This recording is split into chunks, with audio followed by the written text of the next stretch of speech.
It's the day you've all been waiting for. Nikola Kusturica has arrived at UCLA.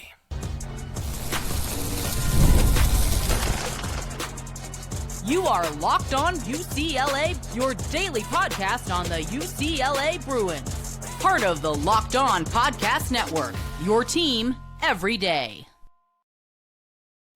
Welcome, everybody, to this edition of the Locked On UCLA podcast. I'm your host, Zach Anderson-Yoxsimer. Thanks for making this show your first listen each and every day. It's free wherever it's your podcast, and it's available on YouTube. Like, comment, subscribe, download. Thanks for your support. Welcome back, everydayers.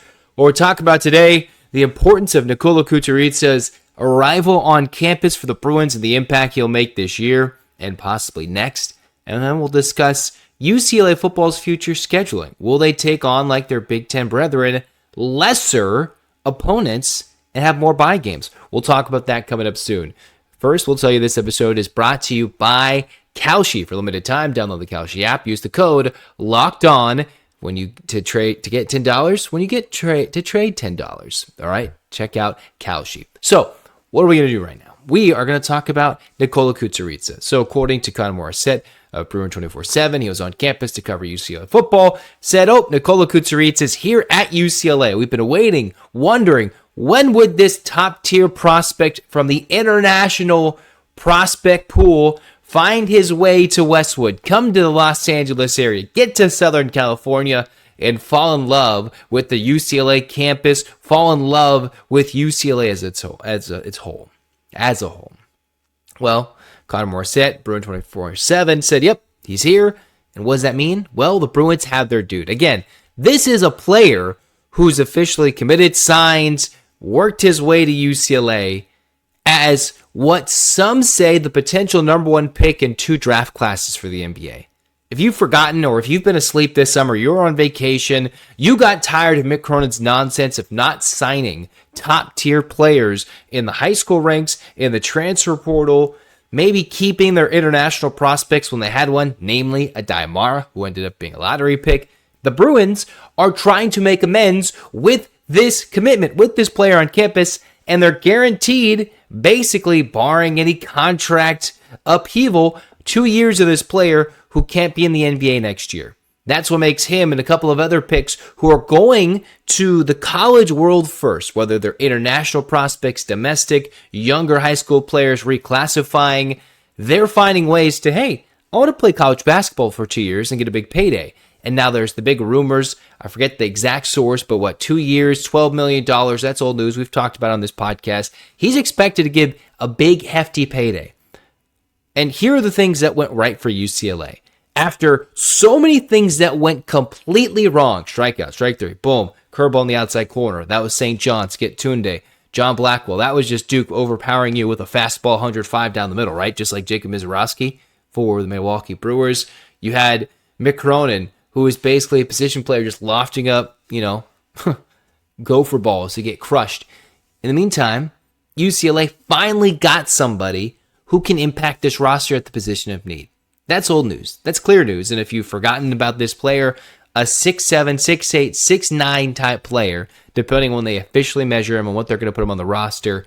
Again, there's pictures of him theoretically standing next to Giannis Antetokounmpo, where they're almost the same size. A player who had the FIBA U17 World Cup could come through and was one of the best players in the tournament. You could argue he was the MVP. He was the defensive MVP. And when his team was outmatched, outflanked at every position, he was a guy that kept his country, his team at the U17 World Cup, that they were competitive again, theoretically competitive. The U.S. did blow him out in the gold medal game, but willed his team to the final and is one of the better prospects out there. ESPN saying potential number one pick in a couple of draft classes. All right. That's just not just little bits and little, as they, you would say in some Marvel movies, you'd go little potatoes. No, this is big potato stuff right now. Throwing out my nerdy superhero comic book stuff right there. Big potato stuff for the Bruins to go out and get this player who's now finally made his way to campus. All right. And now, do you wonder, hey, what about these other guys who were able to get there so much earlier, who have kind of gotten a little bit of the vibe, what it's like to communicate with Cronin over months, being on the roster, be official transfers, get their transcripts ready? Well, obviously, took some time when his decision might have been made versus when it was made public that he had to get his status officially eligible to get to UCLA. We've seen that problem with Bruins in the past, that when they can actually get to campus or their transcripts or their eligibility is good to go. We saw that with Berke. We saw that with Adaimara. And now we're able to get a player here in early mid-August, and there's a couple of months before basketball. We're less than 3 months away to the first date of college basketball. What did John Rothstein say? It was officially 12 weeks, I believe, a day ago, depending on when, if you're going to go based off practice, if you're going to go based off the exhibition season, which now teams play big-time exhibitions, or if you're going to go by the day of the first game, the Bruins are going to come out swinging right away with Arizona. So last year, Arizona went out the gate with dominant freshmen. The Bruins have one. All those things they were missing, and now they got one who is a defensive MVP, who can help defensively from the weak side, is hopefully going to get stronger, so his on-ball defense can be elite, or at least to the expectation of what Cronin wants to use him as a college player, and that develops him into what could be the best player in college basketball in year 2, hopefully at UCLA if the contract's written well enough, and his scoring slowly increases in efficiency, his jump shot improves, his playmaking improves, and he can be the best player for UCLA by the end of the year. Here's the good news. UCLA has many shooting and scoring options outside of Kusturica. This doesn't even matter if they go for a 5-for-5 player who may or may not return, whether you're thinking Tyler Bilodeau through the hoops and all the way down to the NBA, maybe a potential transfer portal that may or may not work. Kusturica is the dude that's lifting the ceiling to the next level for the Bruins. There's a best case scenario where the Bruins, they're not the underdogs, they're a competitive contender in the Big Ten just because of him arriving on campus. Yes, it's a lot of weight to place on a young teenager coming over from Europe to transform UCLA basketball. That's not what it was like in the John Wooden days. No, there is no Kareem Abdul-Jabbar at the time, Lou Alcindor, the late great Bill Walton. There are no domestic recruits coming from the greater SoCal regions or all across the world to play at UCLA or in different ways, different eras. UCLA has tapped into their bag, their international recruiting ties, and this is something that's either going to break it open for the Bruins, where they might turn into Brad Underwood in Illinois, international recruiting, do that again after the failed attempts in 22 and 23 to get impactful Euros outside of Berke, who is a solid player away from UCLA, and Adai, who realized his true potential away from UCLA. We're looking at one of the best possible options to come in and fill the Bruins with an absolute player of need at a spot of need. And the pressure doesn't have to be there. Trent Perry can score, handle the basketball. He's getting a new position and a new opportunity for him. Jalen Petty. I'm seeing various college basketball accounts solely devoted to college basketball who say some of the best sophomores in the country is Jalen Petty, one of the top 30 in the country. I forget what it was. It was maybe a college basketball content review. I forget what page it was exactly to credit them, but UCLA's got a good sophomore transfer in Petty, a junior in Perry who knows exactly what it takes to Mick Cronin's standard of point guard. EDJ's been around and productive when he's playing in a spot that he succeeds in at the 4. Booker's back. He's not going to be surprised. UCLA's got productive SEC transfers, the Eastern European nasty vodka drinking players that he wanted. His quote, not mine. Maybe not exactly accurate, but that is kind of his sentiment. He wants the physicality, the toughness that this team needs to play during the gauntlet of the Big Ten season. When you're going on the road and you're playing in front of packed arenas who are coming out just because UCLA's there in Big Ten play and they've got nothing else going on in the winter, well, yeah, UCLA's got to be a lot better to handle a road crowd at Purdue going to what could be a fun or sleepy environment in Rutgers or the rowdy atmosphere that it could be out in Maryland. But you've got to have tough players. That's where Kusturica is going to elevate that talent, potential, ceiling, and the toughness. We saw that with Serbia in the FIBA U17 World Cup. We saw the highlight tape where he's crossing up dudes, blocking dudes, dunking on Americans, and simply being one of the best 5 players in that tournament. One that's filled with NBA prospects, current and future. You're like, man, this is the guy that can take it home for the Bruins. And just to remind you that him getting on campus means Mick Cronin's clock begins now. That seat, it's sitting there. That contract extension took him off the hot seat he would have been last year for all his antics at Michigan State, for the lack of true success, getting Donovan Dent and all these seniors or juniors and second or third year players that didn't really take off last year as expected. Injuries played a big role, but Cronin at this point is supposed to take the next step with UCLA and company. So now we take a step back and say, all right, the clock has started. Mick Cronin must do something positive with this unit this year. Not that, oh, we're used to a tirade. We're going to get a tirade. The question is not a matter of if, but when with Cronin's going to make something sound nationally insensitive with a loss they'll take this year, because there's no chance they're going unbeaten in the Big Ten play or non-conference. It's just a matter of time before Cronin gets on somebody's nerves. It's a matter of, can he light the fire for this team this year and next? Because after the 28 season, when Kusturica's deal is done, and he's probably a lottery pick in the NBA if everything has been predicted and projected correctly, and he has actually filled out his physical frame, has filled out all the little forms of, oh, he's gifted in every area, not just two, then we'll see where Cronin is at the end of that point. That buyout becomes a lot cheaper after the Final Four begins in 2028. So the clock is ticking for the Bruins to make some noise, get the swagger back at UCLA, and the big man's on campus. He just doesn't need to be the big man on campus. It's Bob Chesney and UCLA football's time to really get the swagger back to UCLA as a whole, as a national brand. But the Bruin basketball team might not be far behind, maybe not super electric. They might be boring. They might grind it out defensively. But all around, these pieces fit Mick Cronin's roster with a star who can hopefully jive with Cronin's temper and his tough coaching. And hopefully at the end of it is a better basketball player, better person, and the Bruins are a better program with or without Mick Cronin. That's something that's got to happen at the end of the day from now into the 2 years when we expect Kusturica to be in the NBA draft. And whether we get some deep tournament runs or not, it will be a fun, potentially bumpy, and exciting ride. Speaking about all those fun rides, what's UCLA going to do for flights or buses, or where are they traveling? What should they do in their future Big Ten schedules or non-conference scheduling with football? Well, let's talk about that. Is UCLA football taking a page out of their other rivals' playbooks? Go simple, go easy on the scheduling. Let's talk about that next on Locked On UCLA.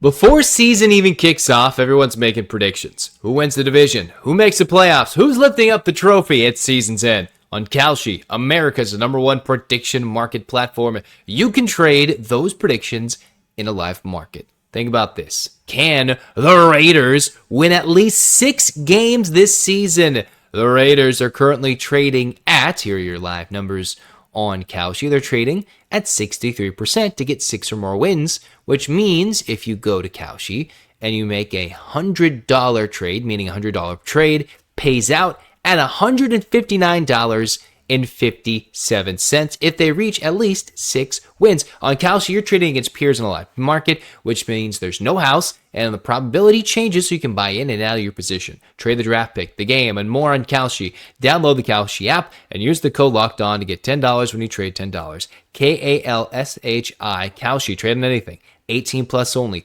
Restrictions and eligibility requirements apply. Event contract trading involves risk and may not be suitable for all investors. Kalshi products are not available at all jurisdictions. Prices, values, and available markets may differ from those mentioned. For more information, see kalshi.com/regulatory.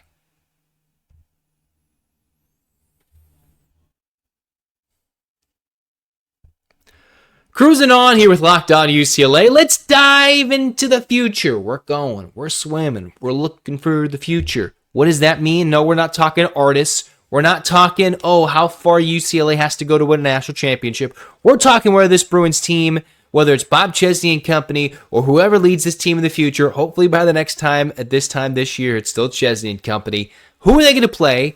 And what's going to lead them to success with future non-conference scheduling? We've started to see the Big Ten brethren, namely Indiana, taking the lead actually of SEC teams of old, but Indiana and company going after, hey, what does the non-conference schedule actually hold for UCLA in the future? Remember, It was just a little over 2 years ago, the Bruins axed the Georgia game. They said, no, we do not want to play Auburn, so you don't get to Zach and Zach crossover. No Bulldogs, no traveling to Athens, no going to see Auburn, not going to go see them.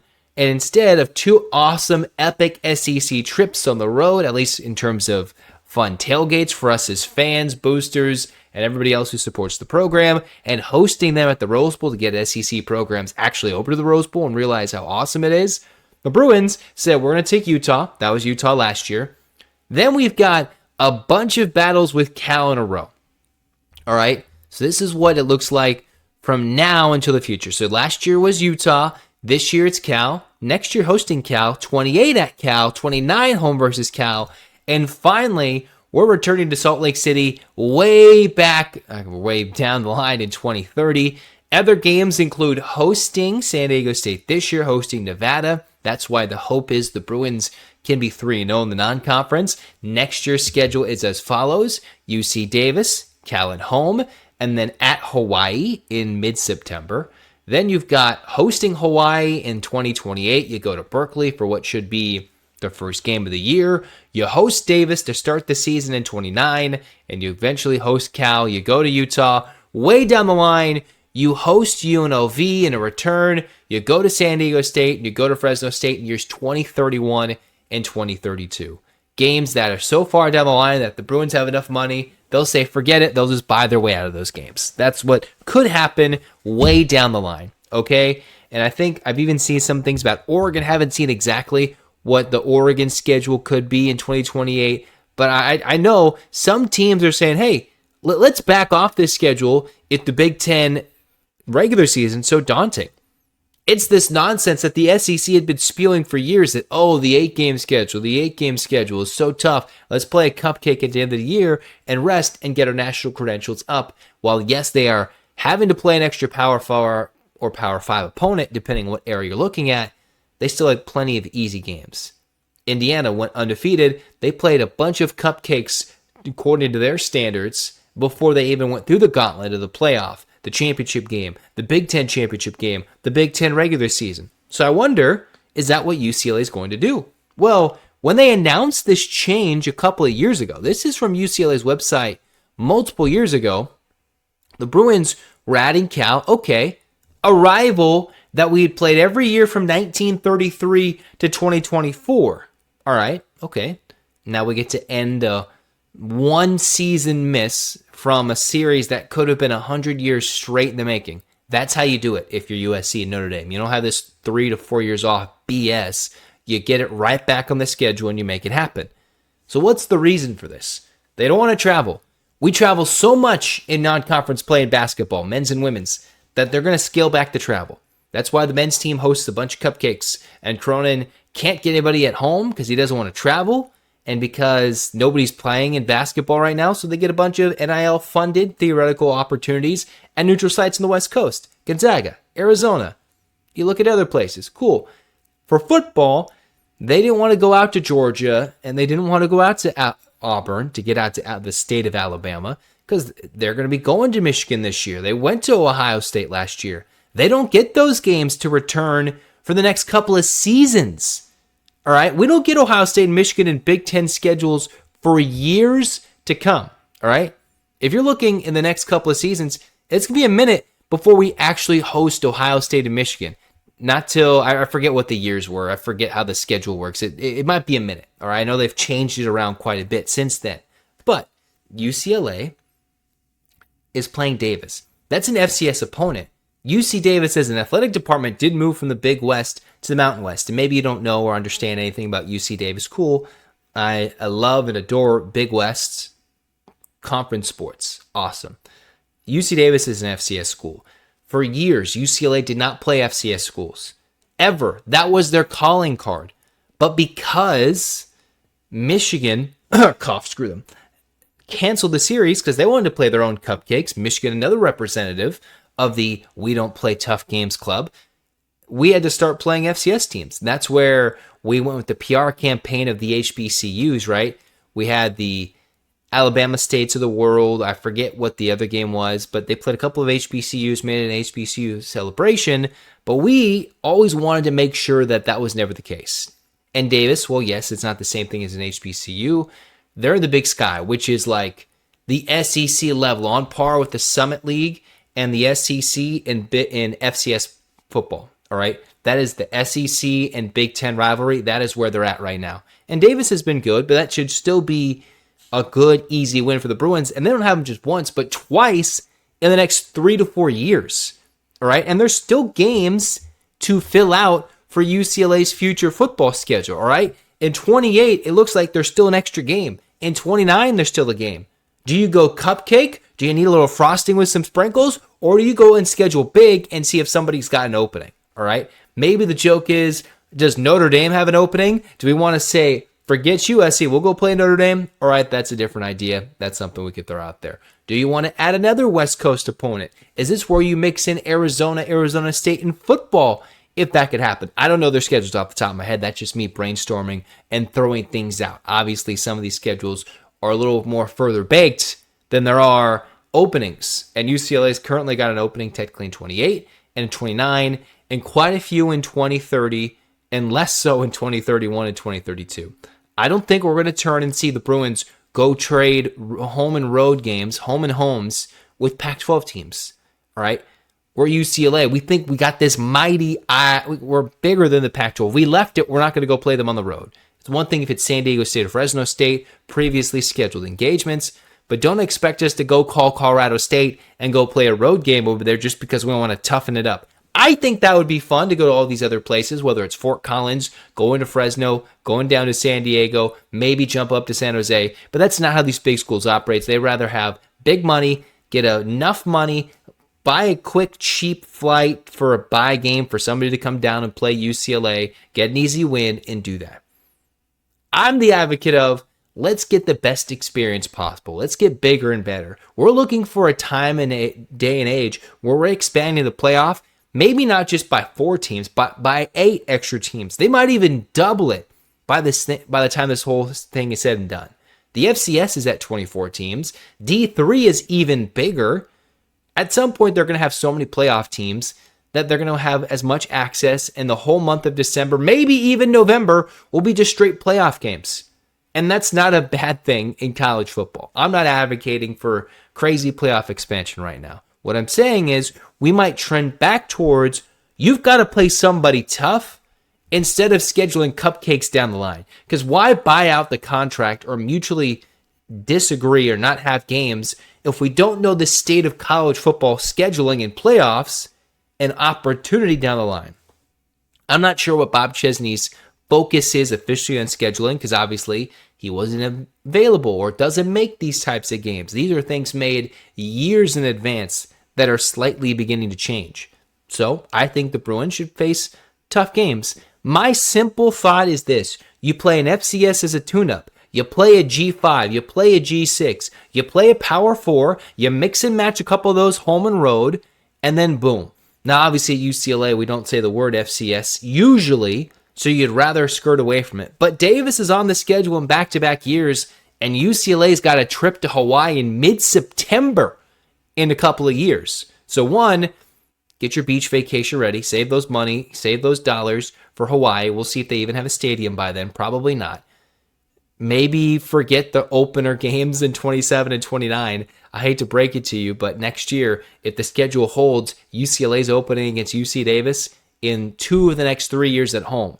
That's if they don't make the leap to the Mountain West by now or the FBS at some point. So for now, those are FCS games, but they might be the equivalent of JMU 4 years ago when they made the transition from FCS to FBS. So schedules are getting easier. I don't think we go like Indiana's model, but if you start to do that, you get a lot more depth that stays deeper during the season, right? You're going to be healthier, be better, have a lot more energy, and hopefully a lot more wins, and that can lead to better statistics, PR, that, oh, Bob Chesney and company, we have some of the best winning percentages in the first 2 years of being a head coach. That's good PR for him, and that's good PR for the UCLA football program. The only problem with a bunch of cupcakes, you got to get people in the building. You've got to get people in the Rose Bowl who care about these games. All right? As much as, yes, we need to tell everybody there were people in the Rose Bowl a decade ago, 5 years ago, when they played LSU, when they played at USC a couple years. There's people who come to these games, I promise you. But I don't think they're going to show up if it's UC Davis. They certainly didn't when it was 100 billion degrees 4 years ago against Bowling Green and you're sweating in an 11 a.m. kickoff on the Pac-12 network.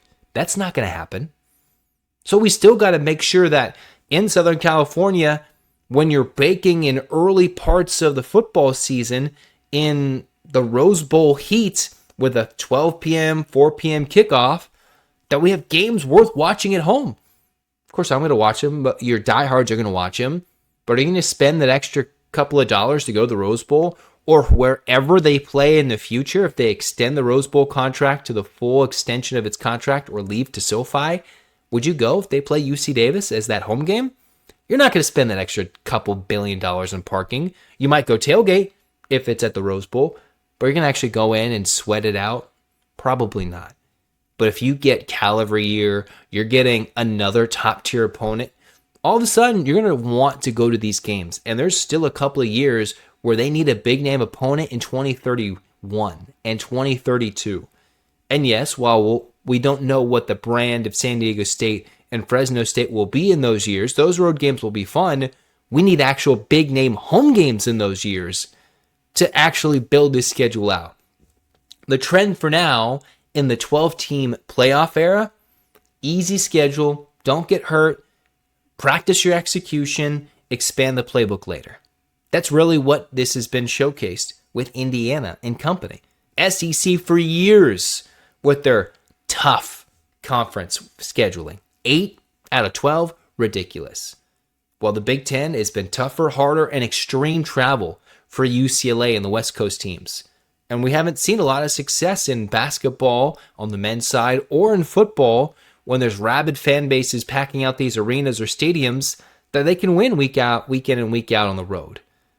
So we'll see what happens. I want a fun, entertaining, challenging schedule, but I wonder if they will go after the Indiana model and the Michigan model and whatever model it is and go easy. Still plenty of time to figure it out and look for it. So that's going to do it for us here on Locked On UCLA. Let me tell you something coming up in a second. Next on Locked On UCLA. It's time to tell you about Game Time, because let's tell you about Game Time. There are more live events than ever worth seeing right now. Games, concerts, comedy shows, festivals. The hard part isn't usually deciding what you want to attend. It's actually getting the tickets. Between long wait times, confusing checkout processes, and surprise fees, buying tickets can sometimes feel harder than it should. That's why so many fans are turning to Game Time, the app that's built to buying tickets, making simple with upfront pricing, seat views before you buy, and exclusive saving opportunities that help you get to the events that you want without the usual hassle. Think about this. You're buying tickets, and all of a sudden, that price hikes up right at checkout. No. That's not going to happen with Game Time. You see that price, you know exactly what you're going to get up front. Take that guesswork out of buying tickets to every type of event with Game Time. Download the Game Time app, create an account, use the code LOCKEDON for $20 off your first purchase. Terms apply. Again, create an account, redeem the code LOCKEDON locked on for $20 off. Download the Game Time app today.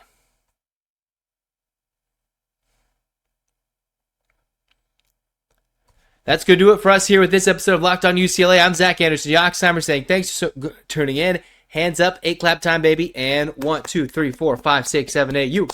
UCLA.